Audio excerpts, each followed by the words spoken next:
Hey guys, what's going on? It's Coach Gaffney with this lesson that we're going to teach you today. Today we are going to learn about the Great Depression. If y'all don't know what the Great Depression is, this is going to be a great tool for y'all, great lesson for y'all to learn. If you do know what Great Depression is, this is just that extra information. We're going to focus on how the Great Depression really affected the state of Texas more than how it affected the United States. The United States can be involved in a little bit, but Texas itself is going to be the one that we're really focused on. So let's go and get started. I'll give you my little tidbits here while we're going through. Hope you enjoy this. If there's a video, I'm going to skip through the video. That way, when you pull it up, you can watch the video yourself. We're not going to watch the video in this presentation. I want to cut it down and try to cut about 20 minutes and no longer. So it's not the first slide. I'm looking for the first slide. Sorry, I had to click on one. I couldn't see it. All right, so first slide. We're talking about the consumer goods in the United States. You see, in the 20s, the United States was changing. More people lived in cities than rural areas. Remember, cities are more known as urban areas, right? And the rural areas are more known as the farming land, the land that's wide open. There's a whole bunch of things out there, right? And they did this because cities started to be more populated because of job accessibility. Jobs were starting to be more prevalent there. You got to remember what just happened right before 1920. What did the United States, what were they involved in right before 1920, right? World War I. And with World War I, they started having these mass production businesses where they would form they would create items and they would sell them in the United States and they would create them for the military. But now that the war's over, they specifically focused on homes, right? And this is where they started realizing that this is a benefit and they could use this. So people would start moving to the city because they needed to find these jobs. They needed to find work. And it was more accessible and easier for them to find the jobs, okay? So because of this, the economy started booming, right? People had extra money to spend. People were able to take money and use it on what they wanted to use it on instead of what was more of a necessity. They called the 1920s the Rolling 20s. I'm sorry, the Roaring 20s. Everybody was doing so well, roaring through society, and everybody was like exceptional. And this was an amazing thing that was happening. This economy was so high. This economy was so prosperous. Nobody was having to worry about extra income because everybody, for the most part, had the extra income, right? They became consumer goods, increased the demand for them, right? So prices of them were higher because they were able to do that, because people had this extra money. People were able to use this extra money, right?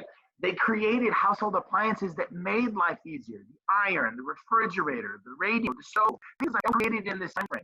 And what's crazy is cars became very popular in this time frame because now people had that extra cash that they could afford it. When cars first came out, people didn't buy them because they had to have other way. They used other ways of transportation because they had to have money to survive. Now they have this extra income, this extra money because of this great economy that was happening because of the war that just happened, that they were able to buy these cars. And now they were able to travel quicker, get to places, buy things faster, right? Other big box stores, one that y'all know particularly is H-E-B, opened up in the 1920s, right? H-E-B's been around for over 100 years and became popular in 1920. Right? People had these grocery stores. They weren't having to farm anymore. Farmers would farm, but normal people would be able to buy these products at grocery stores where they were preserved and kept good. Okay, this became popular. Right? This was a boom society at this point. Okay, and look at these videos or this image, not a video, this image. It tells you what it is, that the popularity and how fast it grew in that 1920s. Right? Next, you have the reemergence of the KKK. Because of this success of the African Americans during World War I, and because of this increase in this population, the white KKK became more prevalent again. It became more powerful. They wanted to limit what the blacks were doing, what the African Americans were doing, what the Mexican Americans were doing, right? They said they're contributing to society, but they don't need to be contributing to society. You got to remember, the KKK still saw the need for making the African American individual, the black individual, as a lower person. They still wanted the KKK to, or the blacks, to feel like they were not near as important as everybody else, right? This was what the KKK did, and this became more prevalent. All right, they created something called nativism, right? This is really that idea that made the KKK more powerful. All right, they would be running for office, sheriffs, judges, representatives, and senates. So you did not know who was a KKK member, just like it was during World War or during Civil War. You did not know. Okay, they did this to try and make the whites more powerful and the blacks less. Okay, what caused the Great Depression? Well, the banking system was very unstable. This is a video for you to look over. You do need to watch it. It's very important. But it talks about how farmers became real in debt, right? They became in debt, and it was real. They were really struggling to pay their bills because of the fact that there was more farming than there was consumer intake, right? So watch this video. This video will get to that for you. Hit that point. Next, how did the Great Depression start? Well, on October 29th of 1929, we know this day is called Black Tuesday. And it's called Black Tuesday because this is when the stock market fell and crashed quickly. Investors were not able to pay their loans. This caused banks to fall, right? And therefore, banks not having any money. So therefore, all the businesses that were borrowing money from these banks were not getting paid back. Factories would have to close, businesses would close, no one could buy any food because the farmers now couldn't pay for their seed to grow the food, all right? Because the food demand was so high and the farmers weren't able to produce it as fast, okay? People were saying, I can't afford homes, these luxuries. Remember the beginning of the 20s and the roaring 20s, everybody was able to buy these luxurious items because they had this extra income. Well, after the stock market crashed, they didn't have that ability. All right, so now they didn't have any money. So now they were saying, we don't want to buy anything that's extra. We have to buy things that are survive. They're going to survive, right? This became a bust now because the economy was booming. There's a bust. You'll always see a bust with a boom. Remember that it's a cycle. Where there's a boom, there will be a bust. Okay, you can tie that into today with this pandemic that's happening. It's caused it's caused a depression, not a Great Depression. We have busted. Our businesses aren't successful right now because they're having to close. A lot of people are having to work from home. A lot of people aren't able to go to work, causing this problem, right? We are in that type of bust cycle. Okay. Herbert Hoover was the president of the United States at this time, and his ideal, he had to come up with a way to fix this.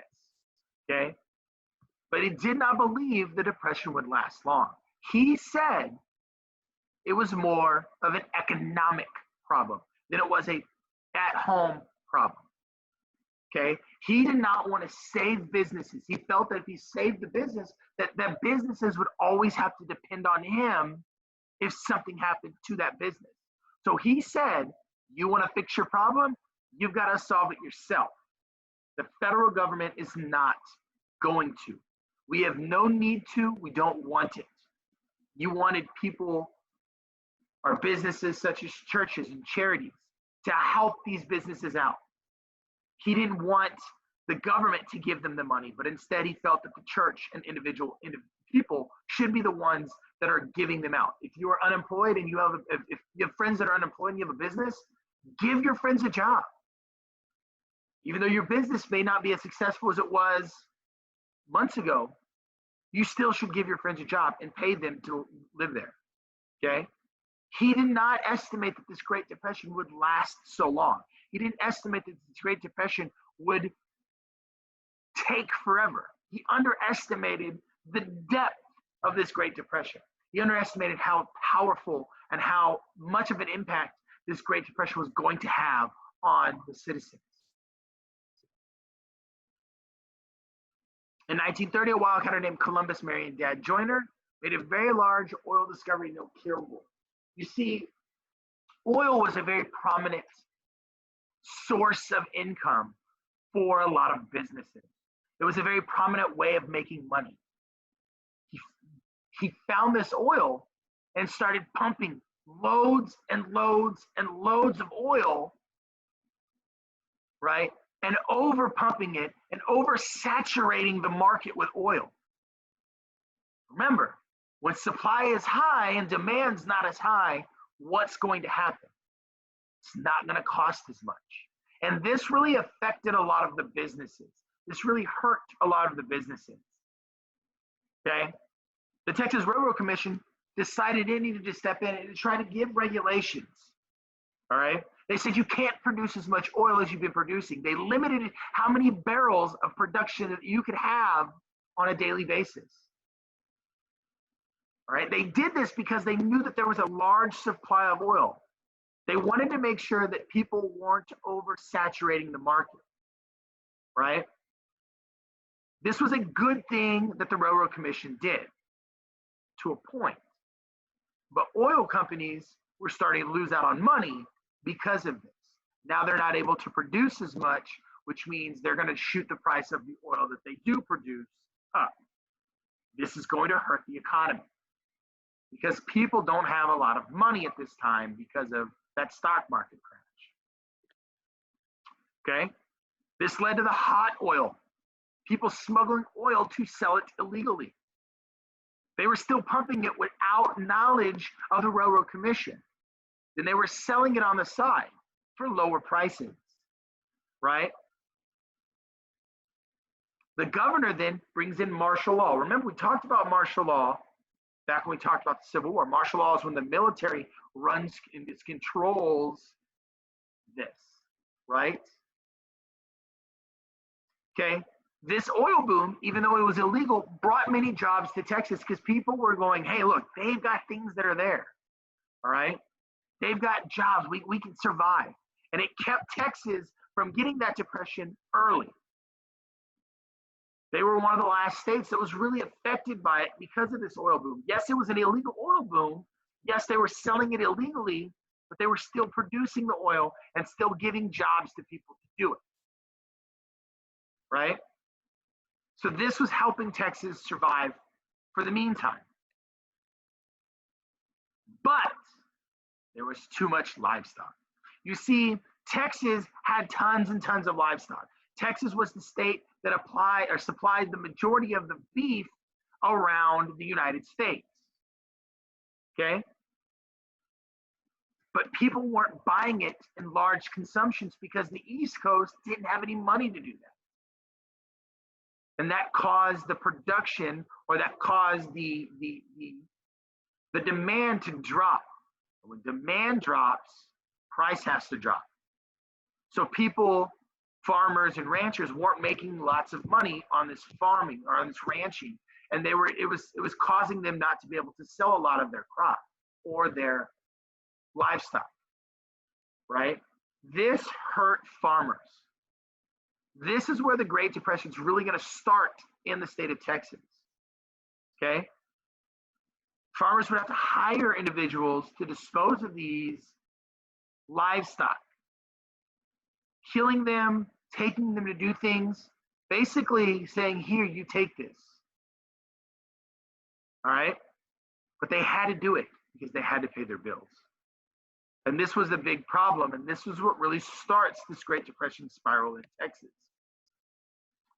Cotton farmers struggled as well, okay? In the 20s, cotton was so prosperous. It made a lot of money, okay? But because people weren't able to buy things on a more steady basis, they had to lower the price. And this hurt farmers. This hurt them because now they weren't making money on their crops like they should have been, causing them not to be able to buy their crop, their seed, their products that they needed to. Now they had to start limiting on the production. And when you limit production, you got to shoot the price up. Well, if there's large prices and people aren't buying, this cotton is going to waste. Okay? So when they lowered the price, these smaller farmers, these smaller little itty bitty farms that were making money to survive aren't doing it anymore. They're having to close and they're going bankrupt. And banks are forcing them to pay back the money that they don't have. This really hurt the Texas economy. This really prevented the Texas economy from being successful. This was really what forced this depression into Texas. Because farmers were overproducing products to try and make up for this depression, they were killing the land. All right? This started happening in World War I because demand for wheat was so high that farmers started planting more and more of it. All right? They would use different forms, okay? And they would remove grasses that help keep the soil moist, okay? And help keep the soil from being dusty to grow more wheat. Well, when the production fell, this area that would have grass now had nothing but dust, and it would be dry, okay? It would cause big dust storms. This would ravish the middle part of the United States.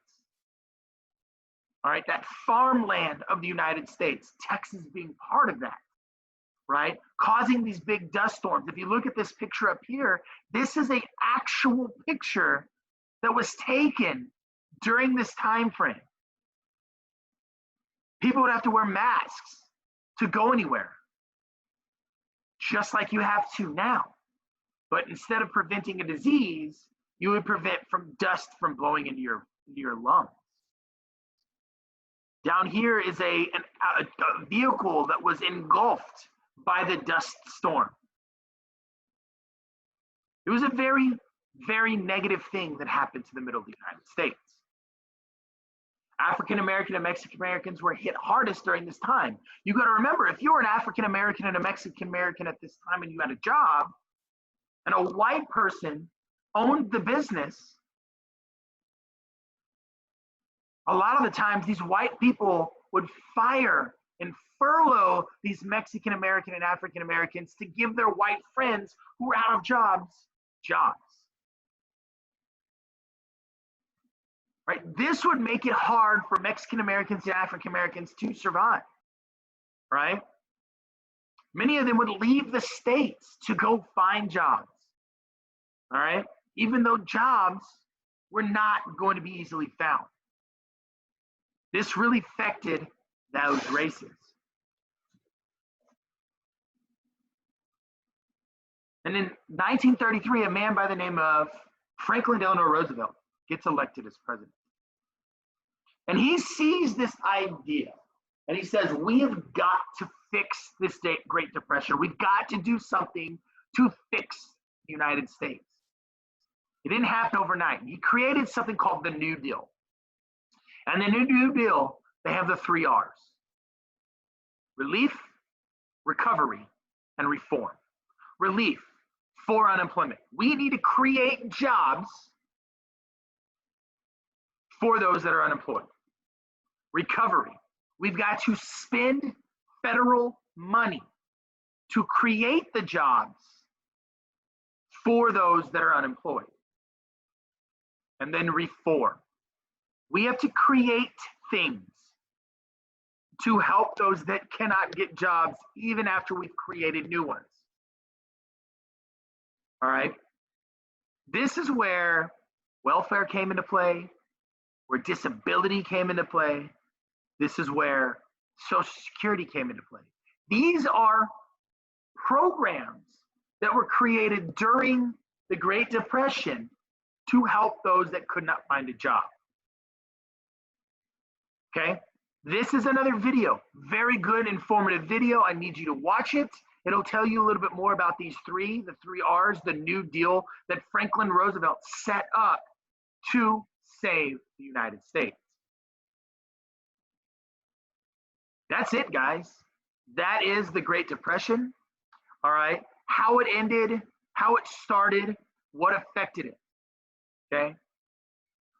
I would look over this video and watch these notes multiple times. That way you get it and you understand. Guys, I want to tell you that we miss y'all. We wish we were here teaching y'all directly, but things will get better. Okay, we will come out of this. The United States will come out stronger. This is great that we're going over the Great Depression right now because we are going through a pandemic, which is very similar. The aftermath and the currentness of this pandemic that's happening right now, very similar to what happened in 1929 with the Great Depression. Stay safe, guys. Okay, stay healthy. Stay home. We love y'all. We miss y'all. Keep up the hard work. Keep doing what you got to do, guys. Y'all are doing wonderful.